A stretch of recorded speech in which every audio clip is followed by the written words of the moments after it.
Greetings to my all dear students. I welcome you all to the online learning platform of CUET concept. I hope you all are pink in health and high in spirits. तो जैसा कि आप सब लोग जानते हैं कि अभी 15 मई से आप लोगों के CUET UG के एग्जाम्स स्टार्ट हुए हैं और अभी वो आई थिंक प्रोसेस में है, चल रहे हैं, है ना। तो मतलब फर्स्ट दिन एग्ज़ाम हुआ था तो वो I think biology, chemistry plus English language plus general test का एग्ज़ाम हुआ था, है ना। तो अभी तक हम लोग ने इंग्लिश लैंग्वेज का सॉल्यूशंस नहीं डिस्कस किया था, है ना। क्वेश्चन पेपर का सॉल्यूशन, कैसा क्वेश्चन पेपर आया था, है ना, किस तरीके के क्वेश्चंस आए थे और क्या सॉल्यूशंस उनके, वो डिस्कस नहीं किया था। तो आज की वीडियो में जो हमारा 15 मई को इंग्लिश लैंग्वेज का एग्ज़ाम हुआ था उसी का हम लोग आज क्या डिस्कस करेंगे, सॉल्यूशन डिस्कस करेंगे, ठीक है। So let's move to the questions that came in the examination. Okay, तो देखो before discussing the question paper I want to tell you कि maximum majority of questions आपके रीअरेंजिंग द सेंटेंसेस से आए थे, ठीक है। जंबल सेंटेंसेस क्वेश्चंस आए थे, उसके बाद first important topic was jumble sentences, उसके बाद आपका रीडिंग कॉम्प्रहेंशन का टॉपिक काफ़ी ज़्यादा आया था, मीन्स 4 रीडिंग कॉम्प्रहेंशन आए थे। तो ऐसे ऐसे करके आपके क्वेश्चंस जो है आए थे एग्जामिनेशन में। बाकी सिनोनिम्स और एंटोनिम्स से आए थे, बट वहीं फिगर ऑफ स्पीच से देख लिया जाए, ग्रामर से, वॉइस, नरेशन, ये सबसे कम आए थे, आर्टिकल्स वगैरह से कम आए थे। प्रीपोजिशन से भी आपको एक क्वेश्चन देखने को मिल सकते हैं। तो देखो हम लोग पिछले साल तक ये देखते थे कि हमारा जो रीडिंग कॉम्प्रहेंशन है वो 3 ही आता है ना। बट इस साल हमारे रीडिंग कॉम्प्रहेंशन 4 रीडिंग कॉम्प्रहेंशंस आए थे। तो वही मैंने इन द क्लास भी मैंने ये चीज़ काफ़ी बार बोली थी, है ना, कि NTA is totally unpredictable. NTA कुछ भी कर सकता है, कुछ भी उठा के दे सकता है, उसका भरोसा नहीं है कि वो क्या किस तरीके से चेंज कर दे, है ना। तो ये NTA की बात है, NTA का खेल है। तो चलो उसको तो हम अब देखते ही नहीं है, हम देखते हैं अब सॉल्यूशंस अपने क्वेश्चन पेपर के, ठीक है। So first is rearrange the following phrases in the right sequence to form a meaningful sentence. Okay, तो यहाँ पर आपको ABCD 4 ऑप्शंस दिए हुए हैं, चारों ऑप्शंस में सबको सेंटेंसेस दिए हुए हैं। उन सेंटेंसेस को आपको एक उसमें मीनिंगफुल सेंटेंस में कन्वर्ट करना है। Okay, for 7 hours but was hardly because of the absence of any motivation able to decide who the murderer was, she worked on the case. ठीक है, तो इसका जो राइट ऑप्शन होगा वो होगा option number 2, that is DACB. Okay, DACB is the right option.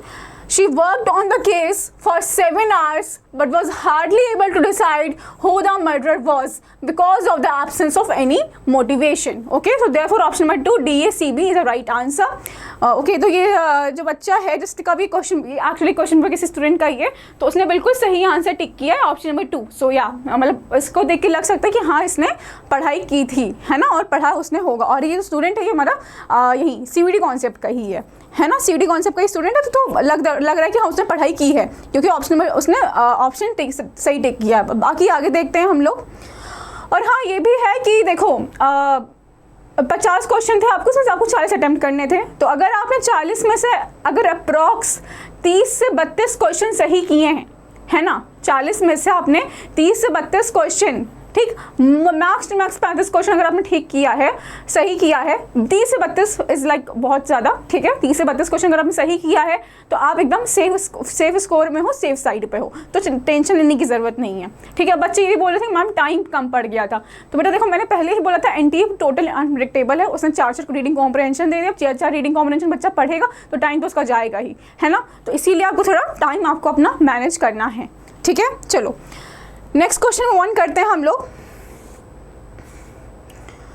Okay, next क्या है, the candidate assured the interviewers that the dip in her grades during her second semester was and dash since she had always been a top scorer in the first semester.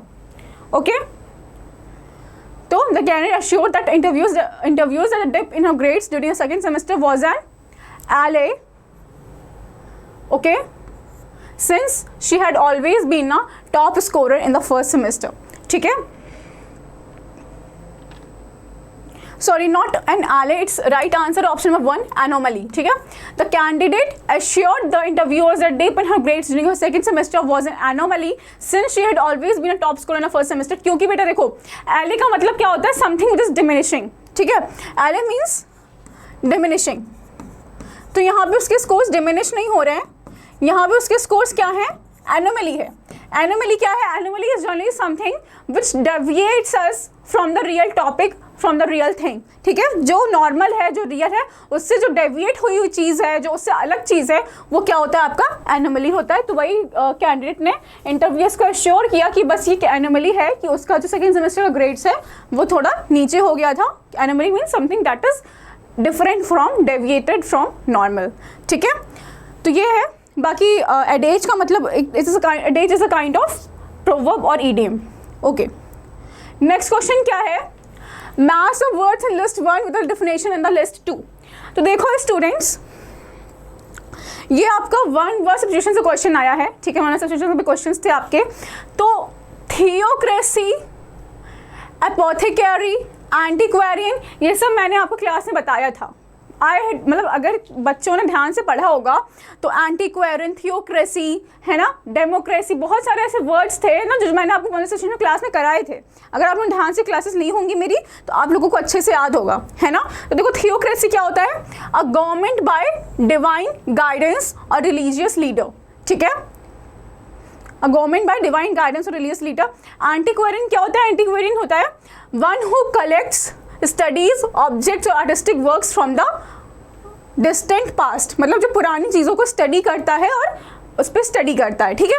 फिर आपका होता है क्या? Okay, मैंने एपोथेकेरी पढ़ा था। एपोथेकेरी क्या होता है? One who keeps drugs for sale and puts up prescription, ठीक है। हमको ये तीन आते हैं, ये दोनों मैंने क्लास में आपको बताए थे। अब आई ऑलरेडी टोल्ड यू। तो देखो ए का 3 है, तो ए का 3 किस किस में है? 1 में है और 4 में है, ठीक। चलो, तो 2 और 3 आपके पहले से ही कट ऑफ हो गए, ठीक है। फिर आपका क्या है? डी का क्या है? आपका 2 है, तो डी का 2 किस में है? डी का 2 ऑप्शन नंबर 1 में है। तो बस एक ही ऑप्शन बचा दोनों में से, जो है ऑप्शन नंबर 1। तो therefore option number 1 is the right answer. आपको अगर 2 भी आते हैं तो आपको ज़्यादा उसमें दिमाग लगाने की ज़रूरत नहीं है, ठीक है। बाकी आपको क्या बचा? मेगैलोमैनिया। मेगैलोमैनिया क्या होता है? A morbid delusion of one's power, importance और गॉडलीनेस, ठीक है। ये आपका मेगैलोमैनिया होता है। Okay, let us move to the next question now.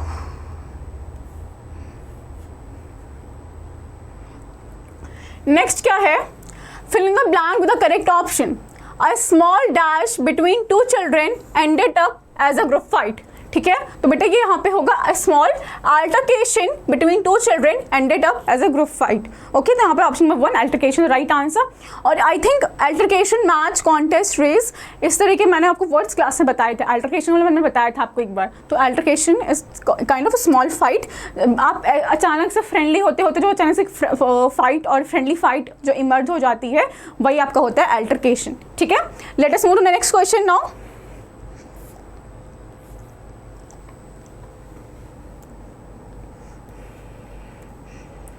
Okay,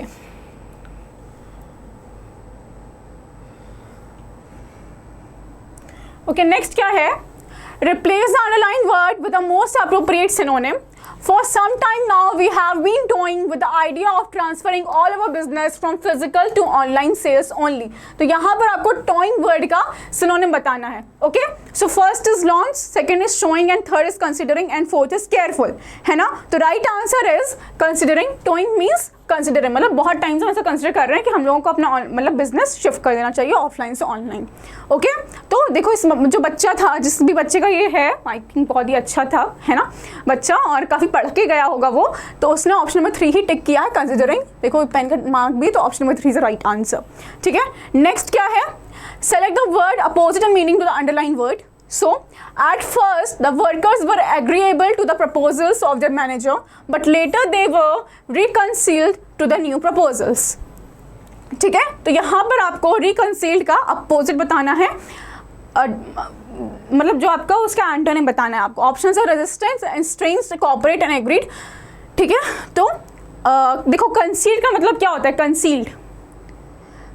concealed होता है क्या? कोई भी चीज़ को मानना, ठीक है, मान जाना. और रिकंसील्ड होता है कि कोई भी चीज़ ना मानना. तो रिकंसील्ड का एंटोनिम क्या होगा आपका?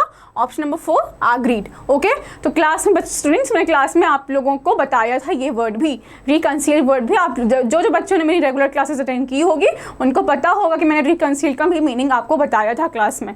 ठीक है, चलो let's move to the next question.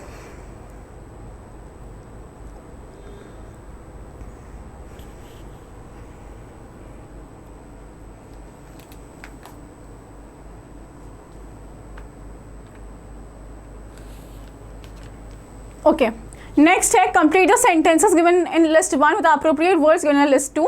तो लिस्ट 1 में कुछ जो सेंटेंसेस दिए हैं और लिस्ट 2 में ब्लैंक्स में फिल करने के लिए वर्ड्स दिए हैं, आपको उस ब्लैंक को फिल करना है। Okay, she was able to give a dash explanation in the court for presence near the crime scene. ठीक है, तो इसका होगा she was able to give a creditable explanation, sorry नहीं, इसका क्रेडिटेबल नहीं होगा। ओके हाँ, इसका होगा she was able to give a credible explanation in the court for presence near the crime scene. तो एक आपका यहाँ पे 3 हो जाएगा। ठीक है, नेक्स्ट है आपका the Rockland hospital dash with AIIMS to conduct a free cancer screening camp. The Rockland hospital collaborated with AIIMS to conduct a free cancer screening camp. ठीक है, नेक्स्ट है दो she has shown only 4% improvement in achieving her target yet her efforts are creditable. ठीक है, तो यहाँ पर आपका सी का 4 हो जाएगा। और the doctors give the prognosis by collaborating their diagnosis with several test. तो यहाँ पे आपका डी का 2 हो जाएगा। तो ठीक है, तो आप देख सकते हैं A3, B1, C4, D2 किस ऑप्शन में है? ऑप्शन नंबर 3 में। Therefore option number 3 is the right answer. ये जो बच्चा है ना, हमारे जो एंसेस्टर्स हैं जिन्होंने हमसे पहले ही काम किया है आप लोगों से पहले, तो उन्होंने ऑप्शन नंबर 4 है ना, ऑप्शन नंबर 4 टेक किया। तो ऑप्शन नंबर 4 इसका बिल्कुल इनकरेक्ट होगा बेटा, it's not right answer. Option number 3 is the right answer. ठीक है, A3, B1, C4 and D2। Clear? देखो बेटा, ये तो बहुत सिंपल सा बेसिक सा क्वेश्चन था, और अगर किसी ने बेसिक इंग्लिश पढ़ी होगी तो उसको ये चीज़ आती होगी। ठीक है, बहुत ही बेसिक इंग्लिश का क्वेश्चन है ये। ठीक है, बहुत ही बेसिक। चलो नेक्स्ट क्वेश्चन में 1 करते हैं हम लोग। नेक्स्ट है, ये देखो आपका प्रीपोजिशन का क्वेश्चन आ गया। Fill in the blank with the correct option.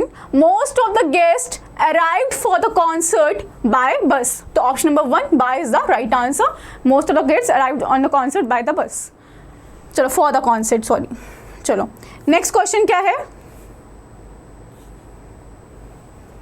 ये थोड़ा आई थिंक विजिबल नहीं होगा, कोई बात नहीं, मैं बोल रही हूँ, जस्ट वही ध्यान से सुनो, बाकी it will fine.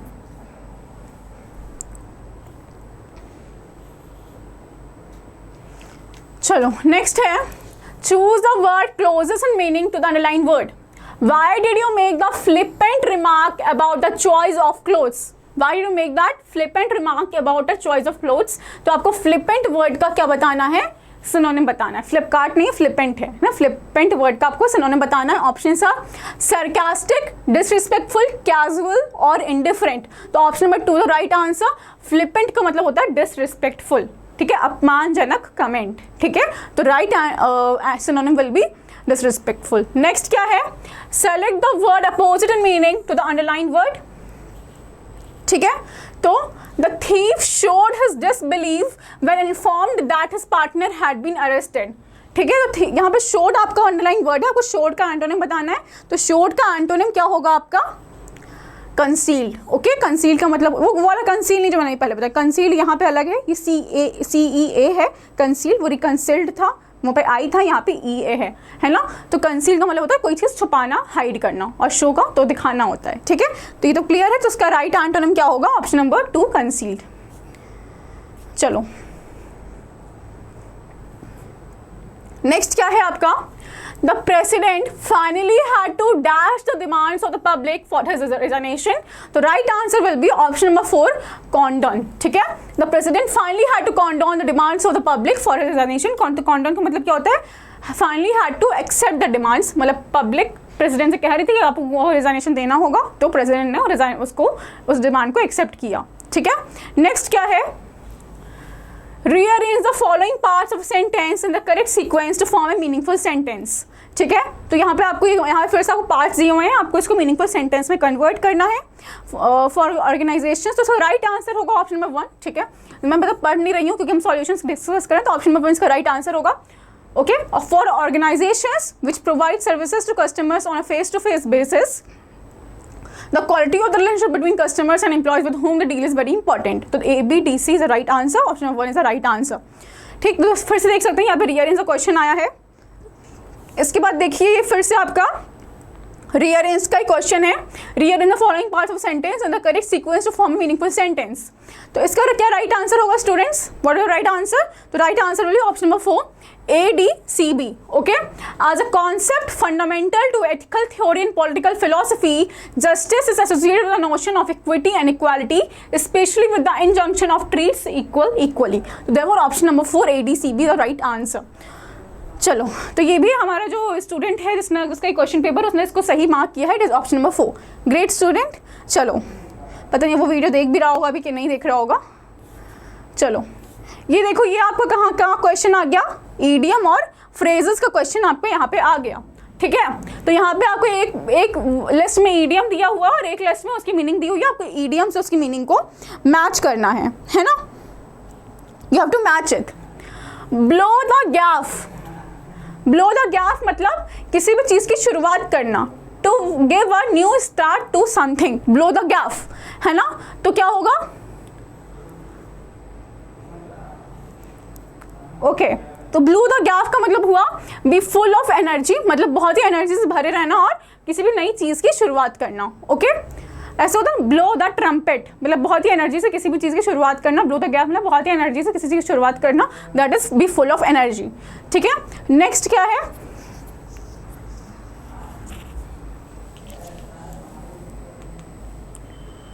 Wait students, wait.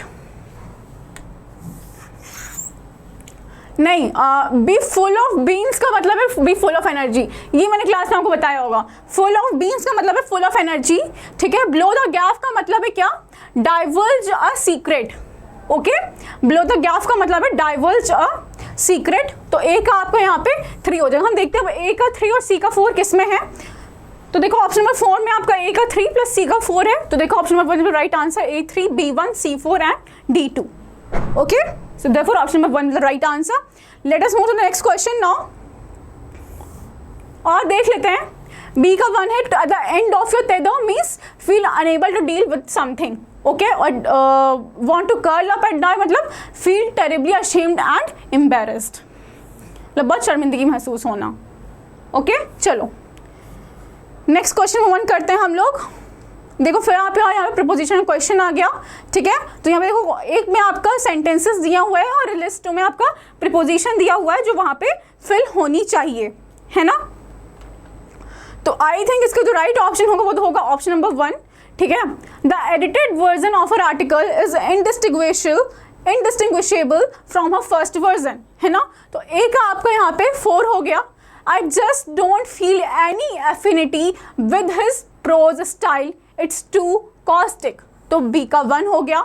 ठीक है, फिर her ideas are not all that dissimilar to mine. तो यहाँ पे सी का 2 हो गया. और it would be wrong to mistake his diffidence for his arrogance और कोल्डनेस. तो यहाँ पे इसका 3 हो गया. तो देखो ए का 4 है. तो ए का 4 किस में है? ए का 4 ऑप्शन नंबर 1 और 3 दोनों में है. देन बी का क्या है? बी का 1 है. तो option number 1 is the right answer. A4 B1 C2 and D3. देखो स्टूडेंट ने गलत कर दिया, उसने ऑप्शन नंबर 2 टिक किया है. तो option number 2 is totally incorrect. ठीक है, option number 1 is the right answer. ठीक है, देखो बेसिक क्वेश्चंस प्रपोजिशन क्वेश्चंस में गलती होती है क्योंकि यहाँ पे जो प्रपोजिशंस रहते हैं वो कंफ्यूजिंग रहते हैं. ठीक है, चलो नेक्स्ट क्वेश्चन मूव ऑन करते हैं हम लोग.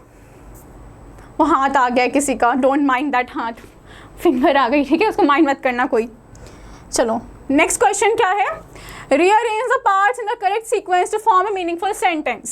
यहाँ पे आपको फिर से वही पार्ट्स को अरेंज करके मीनिंगफुल सेंटेंस में कन्वर्ट करना है. तो इसका जो राइट आंसर होगा वो होगा ऑप्शन नंबर 2 BDCA. क्या होगा? Cooperative learning is an eclectic and unique teaching methods that enhances creativity and provides student with tools for critical thinking. So therefore option number 2 will be the right answer. Let us move to the next question now. Okay, तो यहाँ पर आपको क्या आ गया? Passage का question आ गया. ठीक, हम पैसेज को जल्दी रीड करते हैं फिर हम लोग क्वेश्चंस का आंसर करेंगे. Okay, let's read the passage and then we will answer the questions. Okay, just give me 2 minutes. Hello hello, वो ये क्वेश्चन पेपर हुआ CVT का, तो उसका सॉल्यूशन करा रहे हैं अभी. करते हैं कॉल. तो CVT का करा रहे हैं. करते हैं बात, अभी बात करते हैं।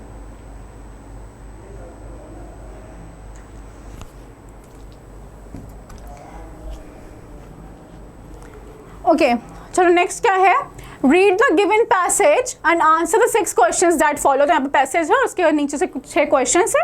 तो पैसेज बहुत ही इजी पैसेज आया था, मतलब ऐसा नहीं है कि आपको कोई पैसेज बहुत डिफिकल्ट आया था, बस 4th पैसेज जो आपका इस क्वेश्चन पेपर में आया था वो थोड़ा डिफिकल्ट आया था, बाकी सारे ही पैसेज आपके बहुत सिंपल बहुत बेसिक और ईजी आए थे। अगर अब किसी ने पढ़ा होगा अच्छे से तो उसको आ रहा होगा, ठीक है। When I was in my late teens and still undecided on which language I should write in, he told me that a language one is born into, one's mother tongue, can be the only possible medium of creative expression. ठीक है, तो यहाँ पे हम बता सकते हैं कि यहाँ पे हिंदी लैंग्वेज की बात हो रही है, लैंग्वेज की बात हो रही है यहाँ पे, ठीक है। For most of his life, my father, Shripat Rai, had been a Hindi editor and critic. Off and on, he translated writings into English from Hindi. He was fond of saying that a failed writer becomes a critic. Okay? The weight of his literary expectation came eventually to rest on me. He seemed happy that I was showing an inclination for writing.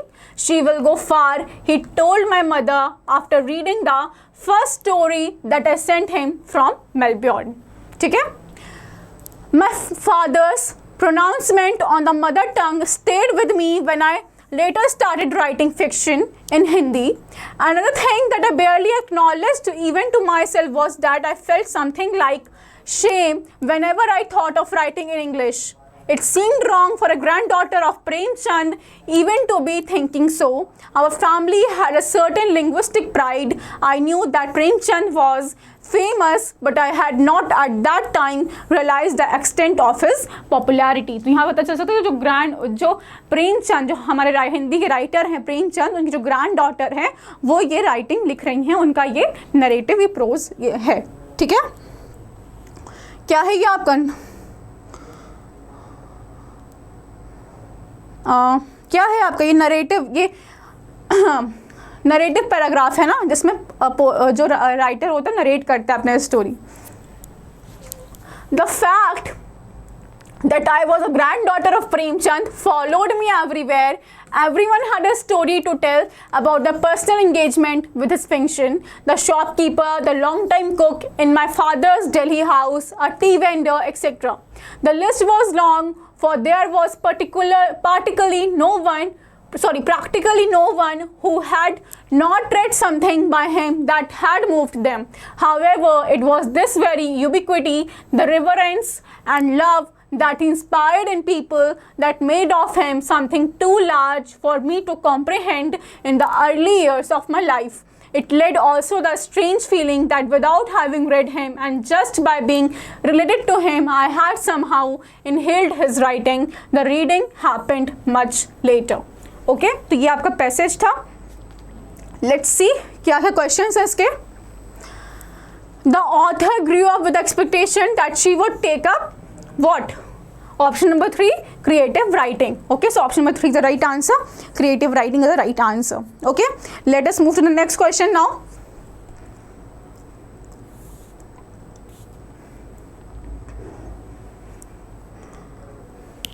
Okay, when her father said she will go far, he meant, okay हम लोग के papa mummy होते हैं ना, दादा दादी, वो बोलते हैं अरे बहुत ऊंचा जाएगी, बहुत ऊपर जाएगी, है ना, बहुत अच्छा करेगी ये, है ना। तो बहुत ऊंचा जाएगी, बहुत ऊपर जाएगी मतलब क्या, ये आसमान तक जाएगी, ऐसा नहीं होता। बहुत ऊंचा मतलब बहुत ही तरक्की करेगी, बहुत ही सक्सेसफुल होगा अपना लाइफ में ये।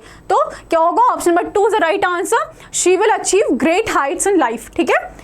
She will go far means she will achieve great heights in life. तो जिस बच्चे का क्वेश्चन पेपर है उसने भी ये आंसर टिक किया है, सही किया है। It is option number 2।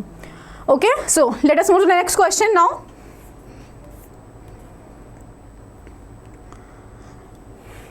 Okay, next question क्या है? Choose a statement which is not true with respect to passage. Okay, तो यहाँ पर आपको 4 statements दिए हैं। 4 statements को पढ़ के आपको वो statement बताना है जो passage के respect में true नहीं है। Okay, so the author felt pressurized to write in Hindi because of her father. She felt obligated to carry the legacy of Premchand. Her family was chauvinistic about the English language, or she was in awe of extensive reach of her grandfather's writing. तो इसका जो right answer होगा वो क्या होगा? 19 का option number 3, her family was chauvinistic about the English language. ठीक है, हाँ, तो इसका यही होगा शोविनिस्टिक मतलब बहुत ही रूढ़िवादी सोच के है। तो उसके पेरेंट्स कोई रूढ़िवादी सोच के नहीं थे, बट ये था कि हाँ उन लोग को इंग्लिश उतनी पसंद नहीं थी, उनको मानना था कि Hindi language, Hindi mother tongue है उनकी, तो उसमें लिखना ज़्यादा इंपॉर्टेंट है। ठीक है, चलो नेक्स्ट क्या है, Premchand became too large for her to understand mainly because of her. इसमें भी आपको टिक करना है राइट आंसर, तो उसका राइट ऑप्शन होगा 20 ऑप्शन नंबर 2। ठीक है, Premchand became too large for her to understand mainly because of a fact that she feared him.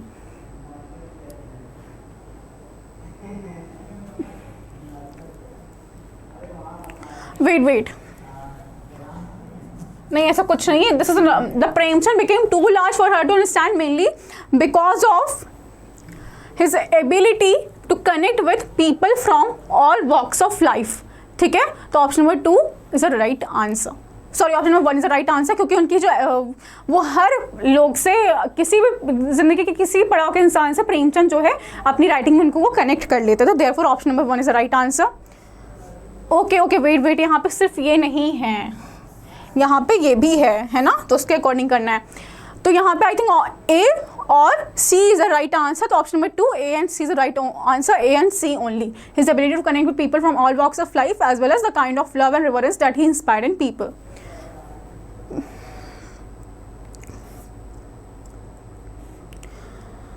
चलो नेक्स्ट क्या है, inhaled his writing refers to, what do you mean by inhaled his writing? तो inhaled his writing means imbibing his style subconsciously, मतलब ना करते हुए भी, ना चाहते हुए भी उनकी वो राइटिंग स्टाइल जो थी प्रेमचंद की, वो उनके ग्रैंड डॉटर के अंदर आ गई थी, तो imbibing his style subconsciously।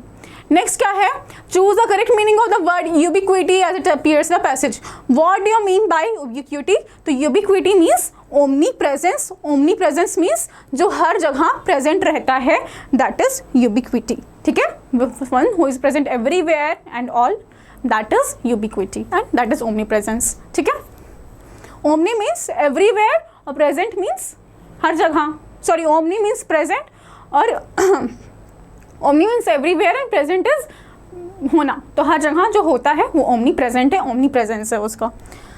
चलो नेक्स्ट क्या है,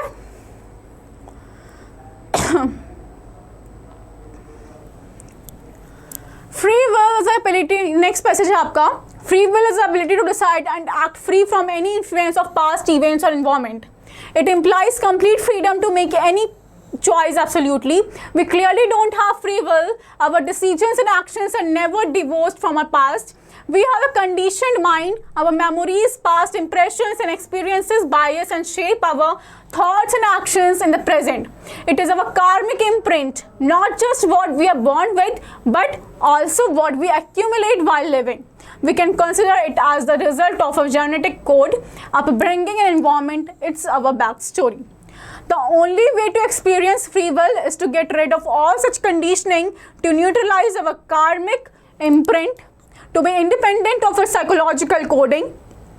That is possible only if we can purify our mind by letting go all of our ego, attachments and fixed beliefs. Then we can reside in the truth of our being. ठीक है, इसके आगे देखें, ये देखो जो ये passage है वो फ्री विल के बारे में बात हो रहा है, हमारे जो कार्मिक इम्प्रिंट से, कार्मिक एक्शन से, कर्मा है हमारे, उसके रिगार्डिंग वो हमारे फ्री विल को, हमारे विल को, हमारे प्रेजेंट सिनेरियो कैसे इन्फ्लुएंस करता है उसके बारे में बात की गई है।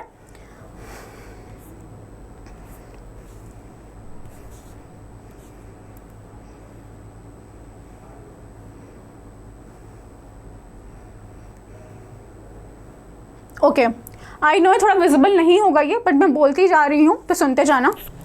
The above is an exacting definition of free will.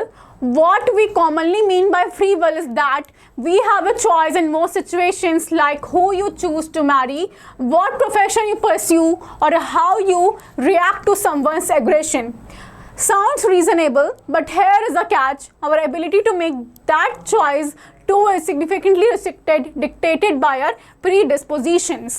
Predisposition मतलब हमारे जो पास्ट एक्शंस हैं, हमारे जो पास्ट डिसीजंस हैं, उनसे इन्फ्लुएंस होती हैं हमारी ये सब चॉइसेस भी, ये सब डिसीजंस भी। ठीक है, This applies even to our ability to bring about change within ourselves. Despite a strong resolve to be calmer, kinder, or less anxious, our ability to manifest that change depends partly on our emotional and mental wiring. That is why some people succeed in such efforts more than others. If you wish to expand the scope of your agency, explore ways to engage in sustained मुझे दिख नहीं रहा है sustained inner work, deepen your self-awareness, examine and reform your conditions, beliefs. But then I wonder if your inclination to embark on that journey too depends on your current karmic coding. Okay तो यही है आपका passage. ये भी बहुत difficult नहीं है, बहुत ईजी सा पैसेज है ये भी. ठीक है, क्वेश्चंस देखते हैं हम इसके.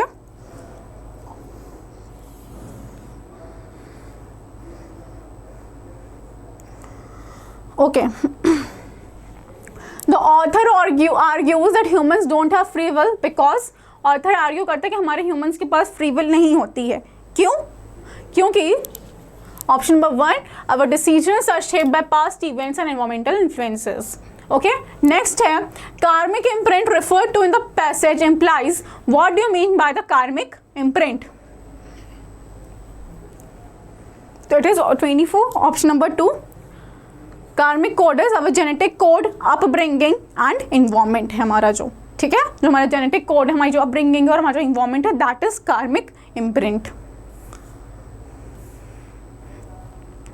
नेक्स्ट क्या है? Free will can be experienced if. Free will हम कब एक्सपीरियंस कर सकते हैं? तो फ्री विल हम एक्सपीरियंस कर सकते हैं when we let go of our ego, attachments and fixed beliefs. Next क्या है? The author proves that the idea of free will is a myth by suggesting that our ability to make a choice is restricted by our predispositions. ठीक है, तो option number 1 is the right answer. Next क्या है? मेरा देखो, मैं इसको deep में एकदम एक्सप्लेन नहीं कर रही हूँ. बिकॉज क्यों नहीं कर रही हूँ? क्योंकि क्या है कि हमारा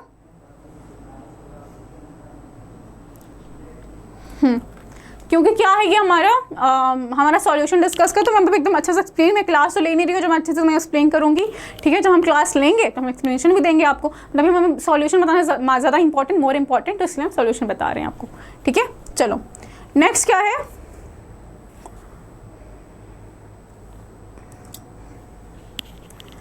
okay, what does the author and the scope of one's agency. ठीक है, वंस एजेंसी को एक स्कोप बढ़ाने के लिए ऑथर ने क्या स्कोप बताया है? वेट,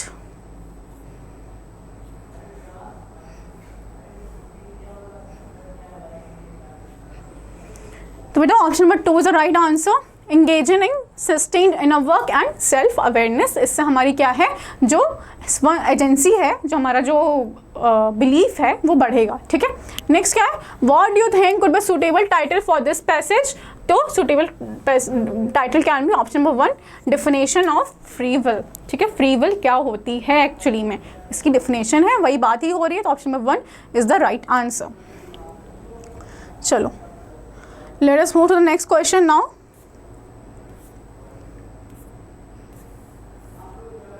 ठीक बेटा, देखो ये पैसेज थोड़ा मुझे लगा था डिफिकल्ट आया था. ठीक है, बच्चों को समझने में थोड़ी दिक्कत हुई थी. बाकी मुझे नहीं लगता कि किसी बच्चे में ऐसा दिक्कत होने वाली चीज़ थी या बात थी. ठीक, देखते हैं क्या है. On a chilly winter evening, nothing warms you up better than a cup of hot cocoa. Chocolate was first consumed in liquid form by the Olmec people of northwestern Central America around 1500 BCE.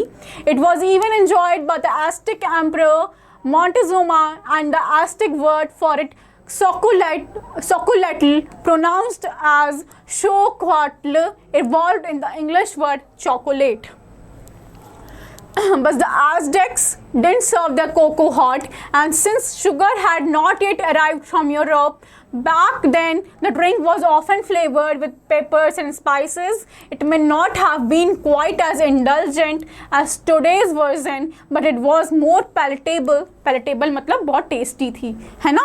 Palatable if you believed, as the Aztecs did, that chocolate was a gift from the gods and had healing properties, है ना? तो यहाँ पे हम बता सकते हैं chocolates के बारे में बात हो रही है ना? We are talking about chocolates in this passage. After the Spanish arrived in the America in the 1500s, liquid chocolate made its way across the pond, where wealthy Europeans added sugar and drank it warm.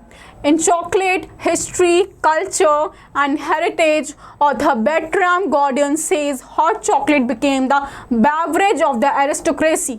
है ना? जो बेट्रम Gordon उन्होंने कहा कि जो hot chocolate क्या है, aristocracy की बेवरेज है.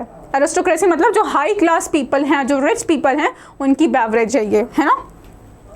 As sugar was still a luxury, क्योंकि चीनी उस टाइम एक लग्जरी हुआ करती थी, ऐसी चीज़ हुआ करती थी जो सिर्फ अमीरों के पास रहती थी. Okay. Soon enough, though, hot chocolate caught on with the masses. Chocolate houses across between cafes and casinos started popping up around 17th century Europe. In these lively places, hot chocolate was poured from gilded pots into elegant cups for a posh experience. One can still find it today at the famed Parisian tea room, Angelina's, which is also in New York City. But by the end of the 18th century, chocolate houses had mostly died off, partly because the cost of chocolate was much higher than that of coffee or tea. Okay.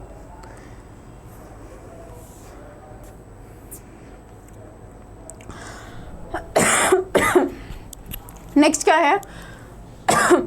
Taking a tour of international cups of cocoa, Italians serve it like a thick pudding.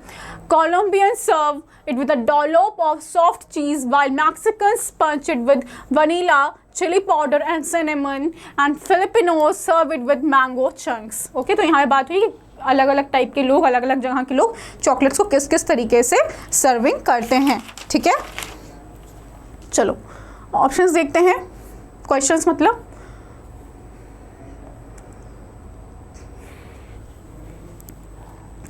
okay, so cocoa was first introduced by option number 2 Olmec people. Okay, the Arctic people made their cocoa palatable by option number 3 spiking it with spices. Okay, तो 30 का option number 3 है. Next है, why did hot chocolate became the beverage of aristocracy in Europe? तो मैंने क्या बताया, beverage of aristocracy मतलब जो अमीर लोग इसे अफोर्ड कर पाए. तो option number 3 only wealthy Europeans could buy that, therefore the average of the aristocracy. Next questions क्या है? वैसे बहुत टफ तो नहीं था ये, है ना? The chocolate houses did not survive past in the 18th century as option number 3 is the right. Chocolate was costlier than tea or coffee. जिस भी बच्चे ने आंसर टिक किए हैं वो काफ़ी लगता है पढ़ के गया था, उसने मैक्सिमम आंसर टिक ही किए, सही किए हैं. तो option number 3 is the right answer. Okay, next है, choose the correct statement from the following. तो बेटा जो राइट आंसर है वो है option number 4. Filipinos serve hot chocolate flavoured with peppers. Okay, sorry not 3. Wait, हमें देखना पड़ेगा क्या होगा.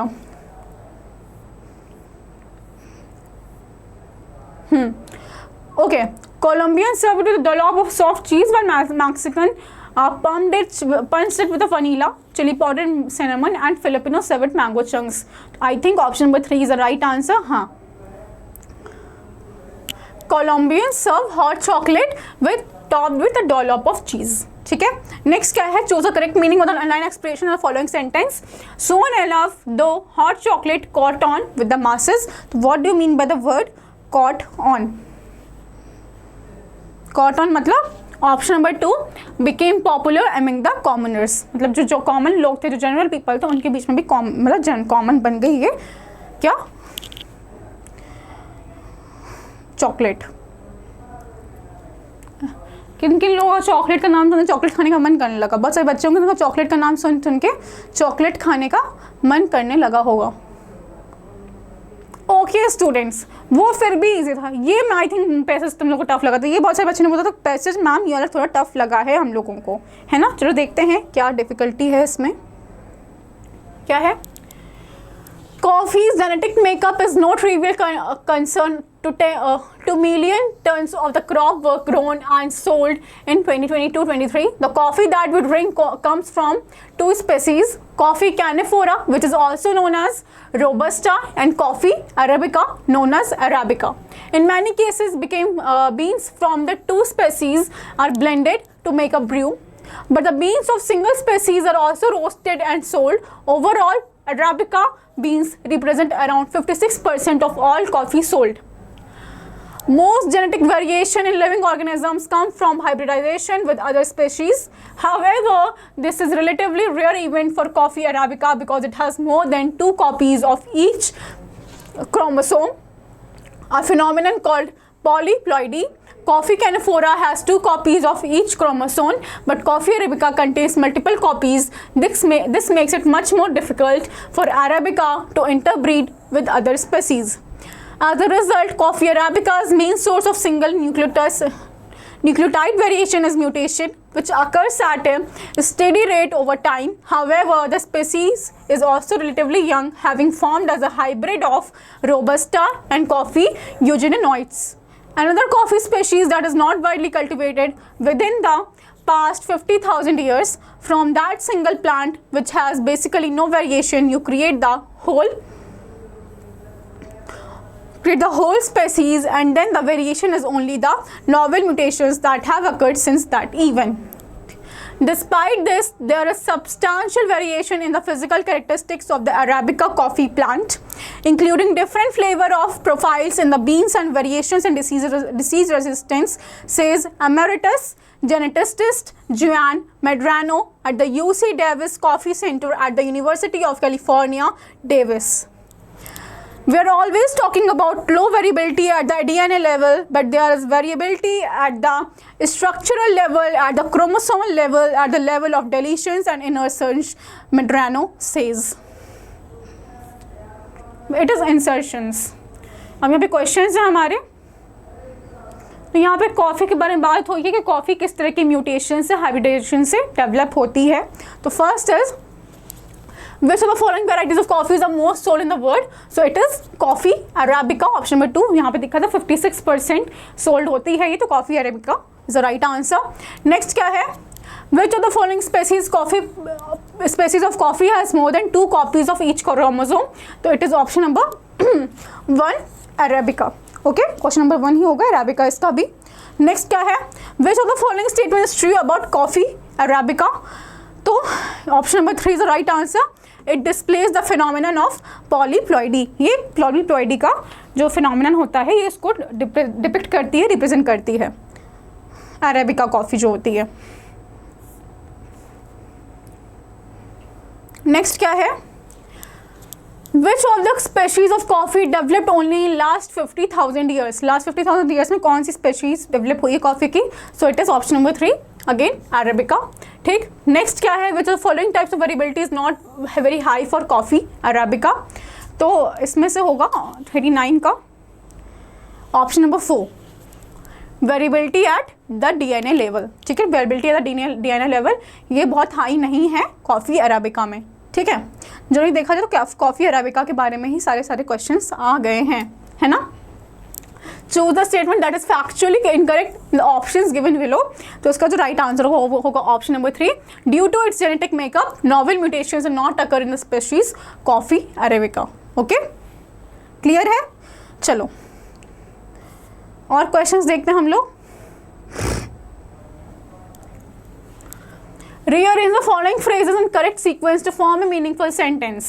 ओके, तो यहाँ पे फिर से आपको सेंटेंस रीअरेंजमेंट क्वेश्चन आ गया है। तो इसका जो राइट आंसर होगा वो होगा ऑप्शन नंबर 3 CADB। इस बच्चे ने इसको भी सही आंसर किया है, इट इज ऑप्शन नंबर 3। तो all languages created by human communities our collective cultural heritage. Next क्या है? Fill in the blank with the correct option to form a meaningful sentence. The principal addressed us in the assembly and dashed the rumors of an early summer break. And option number 3 is the right answer and clear the rumours of the early summer break. तो इस बच्चे ने option इस भी सही answer किया है। Third option that is cleared is the right answer. बहुत बेसिक से तो बहुत सिंपल इजी से क्वेश्चन थे, बहुत ईजी क्वेश्चन है ये तो। चलो ये आपको यहाँ पे क्या करना है, फ्रेजल वर्ब्स फिल करने हैं, ठीक है। She was very dash with him for his offensive remarks on women in politics. तो आई थिंक इसका होगा ऑप्शन ए का 3। She was very given with him for his offensive remarks on women in politics. I have plenty of interesting books to give away to book lovers, ठीक है, B का 1 होगा। Then strange that people easily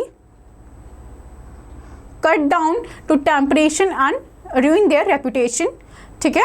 फिर Rahul is trying to cut up on his smoking, cut up मतलब कम करने जा रहा है वो smoking. Therefore option number 3 is the right answer, A1, B2, C4 and D3। Okay, just give me 2 minutes. हाँ ये सही है।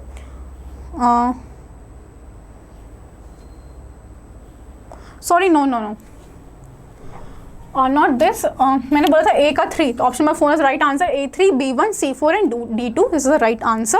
तो इसको तो मैच कर सकते हो अपने, देख सकते हो तुम लोग। चलो नेक्स्ट क्वेश्चन 1 करते हैं। तो ये आपको एडवर्बियल फ्रेजेस आपको फिल करने हैं, यहाँ पे एडवर्ब्स आपको फिल करने हैं। तो देखो इसका बहुत बेसिक सा आंसर है, इसका 44, इसका ऑप्शन में 1 ही होगा। कैसे, क्यों होगा? I thought that the restaurant would be expensive but it was reasonably affordable. Reasonably affordable क्यों, अफोर्डेबल है तो रीजनेबल ही होगा, तो देखो reasonably affordable. It was serious accident but the car was hardly damaged, तो हार्डली द राइट आंसर, ठीक। तो ए का 2, बी का 4, ठीक है। Then the meeting was disaster as it was very badly organised. Disaster कब होगी, जब बुरी तरीके से ही ऑर्गेनाइज होगी, तो badly organised. Gifted, she has the ability to learn any language quickly, ठीक है। Therefore option number 1 is the right answer. चलो ये क्या है, choose the appropriate word pair to complete the sentence. I didn't know Rahul was in a hospital. If I had known, I would have visited him.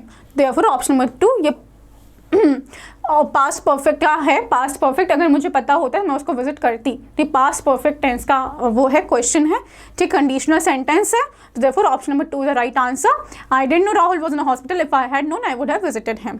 ये बहुत simple सा question है, अगर थोड़ा सेट भी कर लिया हो तो सारे ऑप्शन बस सेट करके देख लिए होते तब भी ये क्लियर हो जाता। बहुत इजी क्वेश्चन है ये भी। चलो नेक्स्ट क्या है, identify the option closest meaning the underline word. हमको सिनोनिम बताना है। The movie star's biography is as glossy is as a glossy sycophantic portrayal, है ना। तो साइकोफैंटिक का मतलब क्या होता है, बटरिंग करना, चापलूसी करना, है ना। मैंने बताया था आपको क्लास में, अगर क्लास नॉर्मल अच्छे से अटेंड की होगी तो साइकोफैंटिक का मतलब चापलूसी करना, किसी की मक्खनबाजी करना। तो therefore option number 3 flattering is a right answer, ठीक है। बच्चे ने ये भी सही आंसर किया है। नेक्स्ट क्या है, choose the correct antonym of the underline word, ठीक है। The minister unleashed a compliment against the newspaper for his biased editorial on illiteracy among women in his constituency. तो कॉम्प्लीमेंट का यहाँ पे क्या होगा, अनलीज्ड अ कॉम्प्लीमेंट मतलब एक जो स्टेट, कॉम्प्लीमेंट का एक तो होता है तारीफ करना और एक कॉम्प्लीमेंट होता है कोई स्टेटमेंट देना, ठीक है। तो उसका क्या एंटोनिम होगा, डिनंसिएशन, ठीक है। डिनंसिएशन मतलब राइट एंटोनिम, तो option number 1 is a right answer. Next क्या है, choose the correct word synonym for read out table from the options given. आपको रीड आउट टेबल का राइट सिनोनिम बताना है। तो रीड आउट टेबल का मतलब होता है option number 3 formidable, okay, something which is formidable, okay. Next क्या है, एंटोनिम फॉर सलन। सलन का आपको एंटोनिम बताना, सलन मतलब बैड टेम्पर्ड, तो उसका जो राइट एंटोनिम होगा क्या होगा, जेनायल। जेनायल का मतलब क्या होता है, फ्रेंडली, कॉर्डियली, बहुत अच्छे से रहना, और सलन का मतलब होता है बहुत रूडली रहना, बहुत गुस्से में रहना, ठीक है। चलो नेक्स्ट क्या है, फिर आपका ये रीअरेंजमेंट का सेंटेंस आ गया, सेंटेंसेस को रीअरेंज करके मीनिंगफुल सेंटेंस में कन्वर्ट करना था। तो option number 3 is the right answer for this question, CADB। our responses to basic test are inborn, but our perceptions with smell, the main constituents of flavor, are learned. Therefore CADB option number 3 is the right answer. Okay तो बेटा 50 questions आए थे, आपको 40 attempt करने थे। अगर 40 में से आपके 30 से 32 क्वेश्चन राइट है, so you are at a safe score, safe place पे हो, ठीक है। बाकी अगर आपका एक ऐसा है कि 27-28 क्वेश्चन ठीक है, 25 क्वेश्चन सही है, तो थोड़ा वो हो सकता है इधर उधर, बट डोंट लूज हो, है ना। पेपर थोड़ा इंग्लिश में टफ था कह सकते हैं, तो कट ऑफ हो सकता है थोड़ी वो जाए, लो जाए, बट बहुत लो तो नहीं जाएगी, ठीक है। तो इतना ही था, इतने ही क्वेश्चंस थे। बाकी किसी क्वेश्चन में कोई दिक्कत आई हो किसी को, तो of course you all can text, मतलब call us and ask us, ठीक है। बाकी मिलते हैं हम लोग अब नेक्स्ट सेशन में, तब तक के लिए bye bye, take care of yourself, okay. और बाकी जो मैंने सॉल्यूशन बताया उसके अकॉर्डिंग अपना जो पेपर है, जो भी इससे भी करके आए हो, जस्ट चेक इट आउट। बाकी आंसर की तो आई थिंक आप लोगों की रिलीज़ हो ही गई होगी, होने वाली होगी, अगर हुई नहीं होगी तो वो भी आपके लिए हेल्पफुल होगी, ठीक है। बाकी हाँ, आपके पास ये भी ऑप्शन है कि अगर आपको लगता है कि आपने क्वेश्चन सही किया है, ऑफ कोर्स अब अगर क्वेश्चन सही है और आपका फिर भी वो कट हो गया, गलत कर दिया गया है उसको, तो आप जो है उसको चैलेंज कर सकते हो, ठीक है। NTA की वेबसाइट पे जाकर उसको चैलेंज कर सकते हो। कुछ आपको पेमेंट करना होता है, एक्स्ट्रा पेमेंट करना होता है, तो उसके अकॉर्डिंग फिर आप चैलेंज कर सकते हो उसको, ठीक है, पेमेंट करके। तो बाकी हम लोग मिलते हैं नेक्स्ट क्लास में। Bye, take care of your self.